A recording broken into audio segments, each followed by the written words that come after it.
یہ کہتے ہیں کہ پیسے لے کر اتارا کرنا،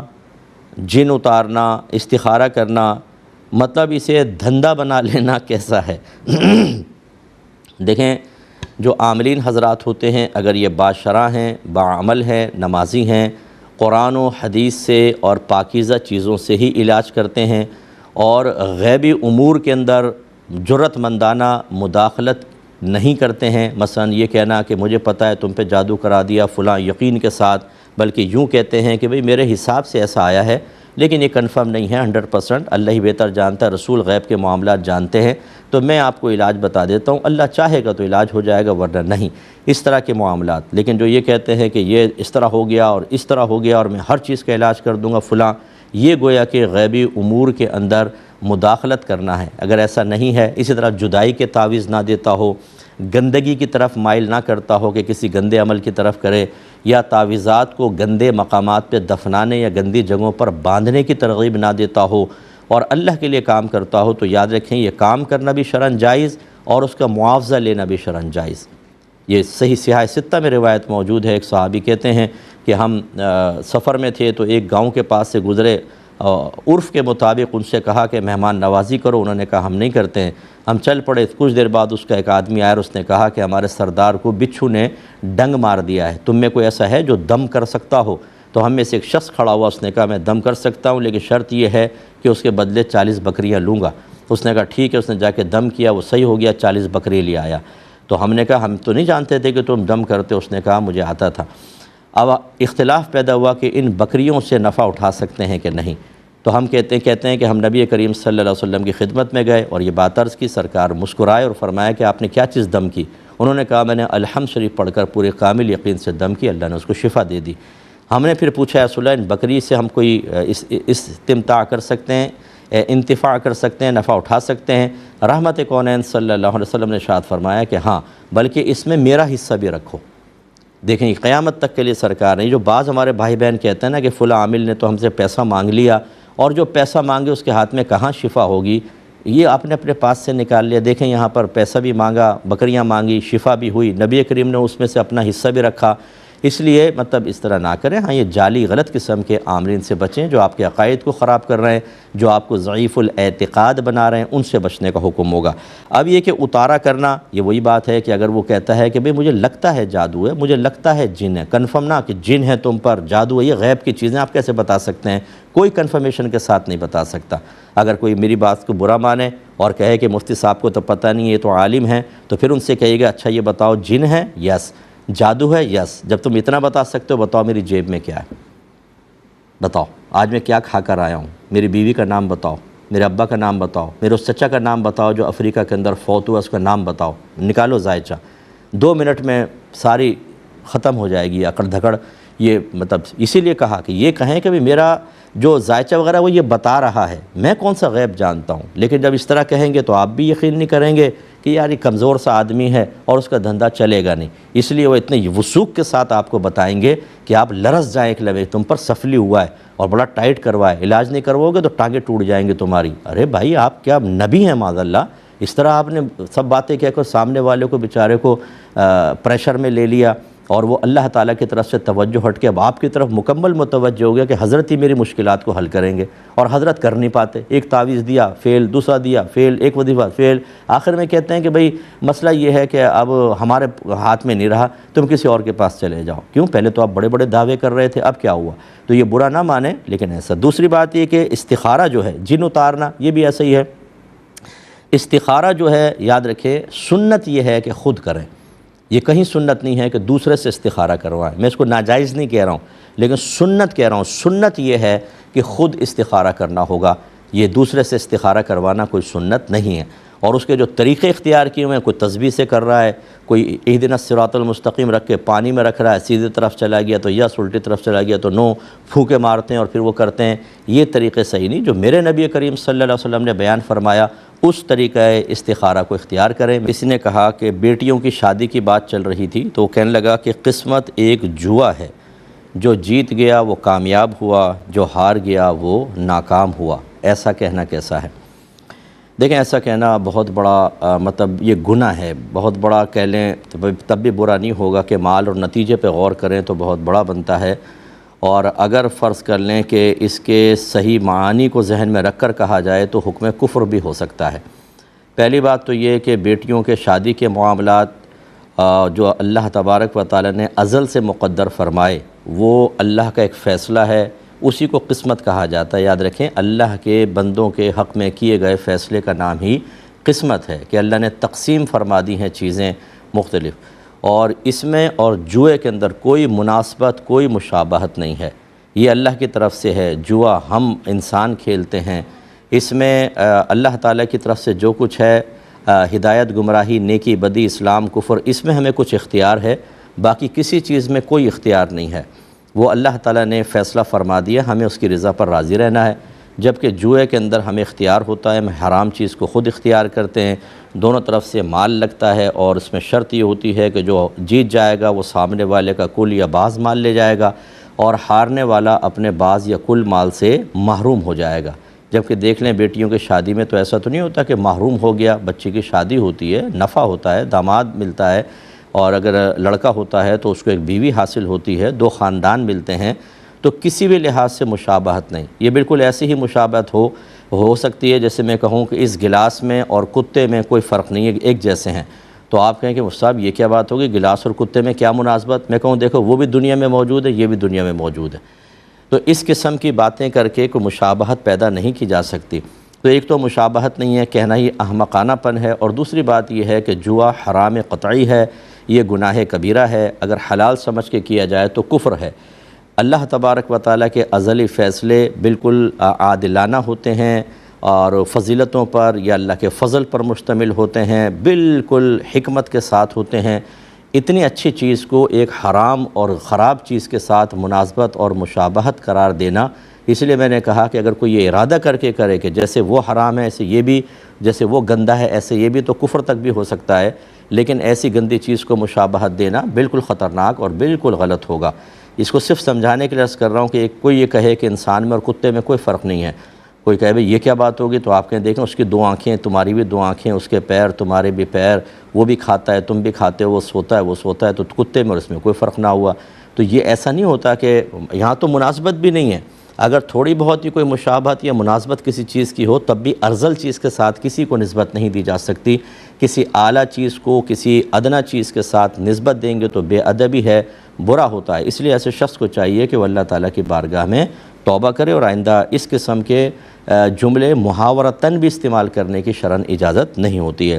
ایسی کسی نے کہا کہ قسمت کی دیوی کاش مجھ پر بھی مہربان ہو جائے، یہ کہنا کیسا ہے؟ یہ بھی بالکل غلط ہے۔ دیکھیں یہ ہمارے ہاں صرف ایک خدا کا تصور ہے، لا الہ الا اللہ، نہیں ہے کوئی معبود، صرف اللہ تعالیٰ، سوائے اللہ کے کوئی معبود نہیں ہے۔ اور ہمارے ہاں اللہ تعالیٰ جو ہے اس کے ساتھ جنس کو وابستہ نہیں کر سکتے کہ وہ مذکر ہے یا مؤنث ہے، یہ انسانوں کے لیے ہوتا ہے۔ اللہ تبارک و تعالیٰ اس سے پاک و صاف ہے۔ اگرچہ اللہ تعالیٰ کے لیے قرآن میں جتنے بھی الفاظ استعمال ہوئے وہ مذکر کے استعمال ہوئے، لیکن یہ تذکیر و تانیث یہ ہماری مخلوق کے لیے اس کے عوارضات میں ہے، اللہ تعالیٰ اس سے پاک و صاف ہے۔ تو لہٰذا معلوم یہ ہوا کہ ایک تو خدا واحد ہے، یہاں پر جو دیوی دیوتاؤں کا تصور رکھتے ہیں وہ ایک سے زیادہ خدا کا تصور رکھتے ہیں۔ پھر ہمارے ہاں عورت کا نبی ہونے کا تصور نہیں چاہے جائے کہ عورت کو خدا مان کے اس کو دیوی کہا جائے، تو لہٰذا یہ بھی ایک کافرانہ اور بالکل کفریہ خیالات کا ایک نتیجہ ہو سکتا ہے کہ جی قسمت کی دیوی۔ قسمت میں نے ابھی آپ کو بتایا اللہ تبارک و تعالیٰ کے ازلی فیصلے کا نام ہے، یہ کسی دیوی یا دیوتا کا نام تو نہیں ہے۔ تو اس لیے اس میں بھی چونکہ مشابہت بالکل غلط ہے، محاورہ ایک کفر پر مشتمل ہے، اس میں تو خاص یہ کہا جائے گا کہ کہنے والے کو چاہیے کہ اللہ کی بارگاہ میں توبہ کرے اور احتیاطاً تجدید ایمان اور تجدید نکاح بھی کرے، اور ایسے لوگ اگر باز نہ آئیں تو آپ ان سے قطع تعلق کرنے کی کوشش کریں۔ کوئی دھاگے سے قرآن پاک لکھ کر ایک کارنامہ سر انجام دینے کی کوشش کر رہا ہے، کیا یہ وقت کو ضائع کرنا نہیں ہے اور خود کو تکلیف میں ڈالنا نہیں ہے؟ کیا حکم شرع ہوگا؟ جی بالکل میں آپ کی تائید کروں گا۔ دیکھیں بہت سی چیزیں ایسی ہوتی ہیں کہ شاید آپ ہماری بات پوری سنے بغیر از خود جب فیصلہ کریں تو بولے بہت اچھا ہے، لیکن ہم آپ کو سمجھاتے ہیں۔ پہلی بات تو یہ کہ جب تمام تر سہولیات موجود ہیں، آپ کے پاس تو آپ آرام سے جائیں، حج کریں، جہازوں میں جائیں اور سفر وغیرہ اپنا جو آسانی کے ساتھ ہے وہ کریں۔ اس سے آپ کا وقت بچتا ہے، باقی ٹائم آ کر اللہ تعالیٰ کی عبادات میں صرف کریں، اور اس میں اخلاص کو قائم رکھنا بہت حد تک ممکن ہو سکتا ہے۔ جبکہ پیدل حج کے اندر ہم نے دیکھا ہے کہ جس شخص نے کبھی باطنی گناہوں کے بارے میں نہ پڑھا ہو، اگر چاہیں تو امتحان لے لیں، اس سے پوچھیں کہ ریا کسے کہتے ہیں، اس کی لغوی تعریف کیا ہے، شرعی تعریف کیا ہے، ریائے مخلوط کیا ہے، ریائے غیر مخلوط کیا ہے، جو ریاکاری کرے گا اس کا آخرت میں انجام کیا ہے، اس کو صفر بھی پتہ نہیں ہوگا۔ ایسے حضرات جب یہ پیدل سفر حج پر جاتے ہیں تو ریاکاری سے بچنا اور شیطان کے بہکاوے سے محفوظ رہنا پاسبل ہی نہیں ہوتا۔ جس سٹی سے گزرتے ہیں وہاں لوگ تحفے دے رہے ہیں، تحائف دے رہے ہیں، فوٹو کھنچ رہے ہیں، اپنا کارنامہ بیان کر رہے ہیں کہ جی میں عبادت کے لیے جا رہا ہوں، حالانکہ نبی کریم صلی اللہ علیہ وسلم نے سب سے افضل صدقہ وہ قرار دیا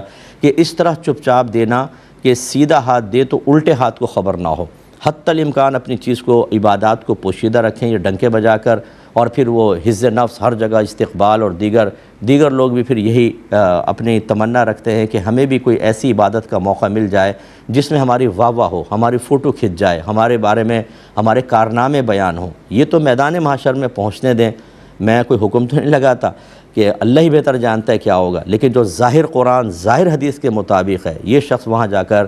ایسے لوگ بہت زیادہ شرمندہ ہوں گے، کیونکہ انہوں نے اپنے حج کو بیچا ہے، انہوں نے ریاکاریاں کی ہیں، اپنے حج کا کرنے سے پہلے اتنا بینیفٹ اور بدلہ لے لیا ہے کہ آخرت میں شاید ان کو کچھ بھی نہ ملے، اس لیے بالکل مناسب نہیں ہے۔ اسی طریقے سے یاد رکھیں کہ قرآن کو مختلف اس طرح طریقے سے لکھنا کہ دیکھنے والے صرف دیکھیں، واہ واہ کریں، انعام دیں، ایوارڈ مل جائیں، تاریخ میں نام آ جائے، اور وہ قرآن پڑھا نہ جائے، یہ سخت مکروہ ہے۔ علماء نے فرمایا اتنا چھوٹا قرآن چھاپنا کہ وہ پڑھائی نہ جائے، یہ سخت مکروہ ہے۔ اسی طریقے سے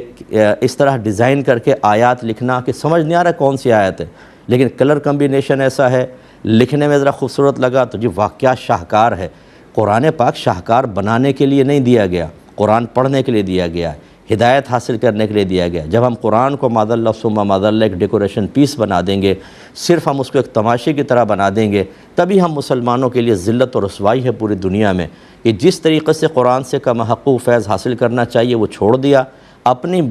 مرضی کی چیزیں ایجاد کر کے اور اس سے دنیاوی بینیفٹس لے کر ہم نے قرآن کی روح کو ختم کر دیا۔ آج ہمارا حشر سامنے ہے، تو یہ دھاگے سے قرآن لکھنا، بہت ہی باریک قرآن لکھنا، بہت ہی بڑا قرآن لکھنا کوئی کمال نہیں ہے۔ اصل یہ ہے کہ اس انداز سے آپ کام کریں کہ لوگ قرآن کے قریب آ کے اس کو پڑھیں، ان کو ہدایت ملے، یہ ہے اصل چیز۔ ان چیزوں کا آخرت میں کوئی بینیفٹ نہیں۔ اگر دھاگے سے پورا قرآن لکھ دیا تو لائیں کوئی قرآن یا حدیث کی کوئی آیت کہ جی آخر میں آپ کو آخرت میں بہت بڑا انعام ملے گا، بالکل کوئی انعام نہیں ہے۔ یہ صرف ایک مباح کام ہے، نیکی بھی نہیں کہہ سکتے اس کو، تو مباح کام ہے، اور اس میں اگر ریاکاری ہو، اداکاری ہو، اگر بینیفٹ حاصل کرنا ہو، اپنے نام کی واہ واہ، نام و نمود اور تاریخ میں نام لکھوانا یہ اصل مقصود ہو، تو پھر تو بھول جائیں کہ آخرت میں کچھ ملے گا۔ اللہ تعالیٰ سمجھنے کی توفیق عطا فرمائے۔ نے یوں کہا کہ زنا ایک قرض ہے، اگر کسی نے زنا کیا تو گھر سے کوئی عورت، بہن یا بیٹی وغیرہ اسے چکائے گی، کیا یہ صحیح ہے؟ بالکل غلط ہے۔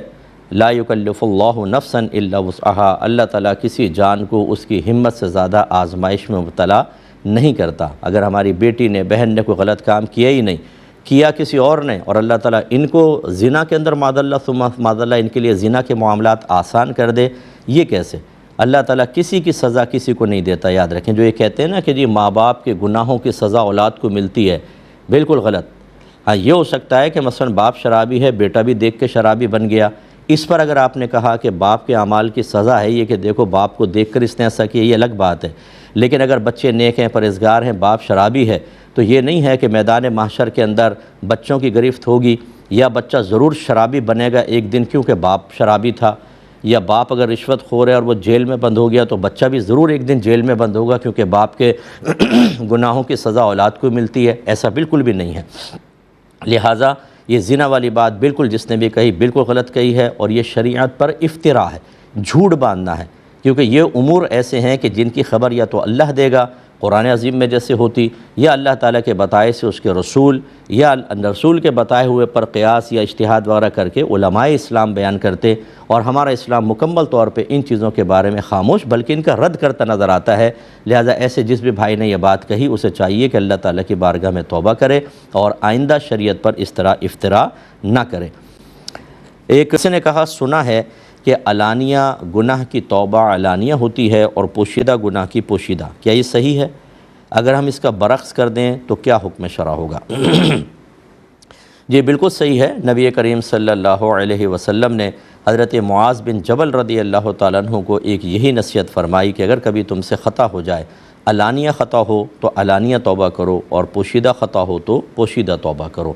علانیہ مطلب لوگوں کے سامنے، چاہے وہ 4-5 ہی ہوں، یہ نہیں کہ کوئی ڈنکے کے چوٹ کے اوپر کریں، 4-5 آدمیوں کے سامنے کیا یا مجمع کثیر کے سامنے ہو گیا مثال کے طور پر۔ اس کی توبہ علانیہ اس لیے حکم دیا گیا ہے کہ اگر آپ علانیہ گناہ کریں، لوگوں مطلع ہو گئے اور آپ نے چپکے سے توبہ کر لی، لوگوں کو کیا پتہ، تو لوگ آپ سے بدگمان ہوں گے کہ یہ گناہ گار ہے، زبانی غیبت کرتے رہیں گے، قلبی غیبت میں مبتلا ہوں گے، بدگمانی پیدا ہوگی، آپ کی تعظیم میں فرق آئے گا، وہ دوسروں کو آپ سے بدظن کرتے رہیں گے۔ یہ سلسلہ آپ کی پوشیدہ توبہ سے کیسے رکے گا؟ اس لیے ان کے سامنے توبہ کرنی ہوتی ہے تاکہ لوگ کہیں بھائی تائب ہو گئے، اب اس کے خلاف کچھ نہ بولو، دل صاف کر لو، ٹھیک ہے، اللہ ان کو دوبارہ عزت عطا فرمائے۔ اور مخفی گناہ کی توبہ پوشیدہ چھپ کر ہوتی ہے، وہ اگر آپ سامنے کر دیں گے تو نبی کریم صلی اللہ علیہ وسلم نے ارشاد فرمایا کہ اللہ تعالیٰ تمام کے گناہ بخش دے گا، لیکن ان کے نہیں جو پوشیدہ طور پہ گناہ کریں، اللہ اس کا پردہ رکھے اور پھر وہ کسی کے سامنے اس کو بیان کر دیں۔ اس کا مطلب ہے اپنے گناہ کا اظہار ایک اور گناہ ہوتا ہے۔ تو مخفی گناہ کیا تھا، کیوں بتا رہے ہیں کہ میں نے چھپ کے شراب پی تھی، میں نے زنا کیا تھا، میں نے فلاں غلط چیز دیکھی تھی یا سنی تھی، یہ اگر آپ کسی کے سامنے ظاہر کر دیں گے اور پھر کہیں گے اب میں توبہ کر رہا ہوں، یہ گناہ ہے، آپ نے تو ظاہر کر دیا یہی گناہ ہے، تو چپکے سے توبہ کرنی تھی۔ اب برعکس کے اندر آپ سمجھ گئے ہوں گے کہ الٹا اگر کر لیں، علانیہ توبہ کی چھپ کے کر لیں اور چھپ کے توبہ کی علانیہ کریں، تو یہی ساری خرابیاں سامنے آئیں گی جو میں آپ کی خدمت میں ذکر کر چکا ہوں، لہٰذا برعکس نہیں کیا جا سکتا۔ ہاں ایک یہ بات یاد رکھیں کہ بعض اوقات ایسا ہوتا ہے کہ کوئی آپ سے خطا ہوئی اور لوگ اس پر مطلع نہ ہو سکے اگرچہ وہ علانیہ تھی، تو اب ایسی صورت کے اندر کہ فرض کر لیں کوئی خطا ہوئی ہے لیکن لوگوں کی توجہ نہیں رہی، لوگ سمجھ نہیں پائے اس کو، تو اب اللہ نے پردہ رکھا ہے تو رکھیں، اب یہ نہیں ہے کہ آپ ان کو کہیں، اب اس کی مخفی توبہ کرنا چاہیں تو آپ کر سکتے ہیں۔